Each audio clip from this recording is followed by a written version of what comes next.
Hüdapar olarak bu hafta başıboş köpek sorununa değinmek istiyoruz. Şimdi size Top Dağı'nın arkasında başıboş bir köpek ordusu yarın çocuklarımıza saldıracak dersek ne yaparsınız? Hayali bile korkunç, öyle değil mi? Merhametli bir toplum olmamız sebebiyle birlikte yaşadığımız canlılara karşı duygusal davranıyoruz. Sokak köpeklerine yaklaşımımız bu duygusallığımızın en bariz örneğidir. Toplum olarak kontrolsüz besleme sebebiyle sokak köpeklerinin nüfusunu kendi ellerimizle arttırdık. Bunun sonucunda bir hayvan terörü oluştu. Sizce bunun sebebi başıboş köpekler mi yoksa başı bozuk fikirler mi? Toplumsal vicdanımız gereği bir karıncayı bile incitmeyen bizler elbette sokak köpeklerini aç bırakalım demiyoruz.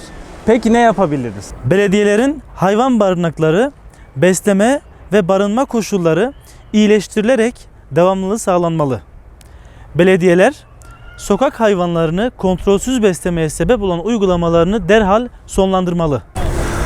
Hayvansever derneklerin kontrolsüz bir şekilde sokak köpeklerini beslemeye yönelik çalışmalarına karşı gerekli önlemler alınmalı. Belediye saldırganlığı tespit edilmiş köpekleri acilen toplamalı. Başıboş köpekler tarafından saldırıya uğramış bireylerin maddi ve manevi mağduriyetleri belediye tarafından giderilmeli.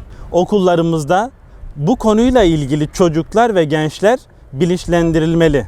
Bu çözümler uygulanmadığında yaşanacak bir faciada katil köpekler mi, köpekleri öldürenler mi, yoksa köpekleri kontrolsüzce besleyenler mi? Sizce katil kim?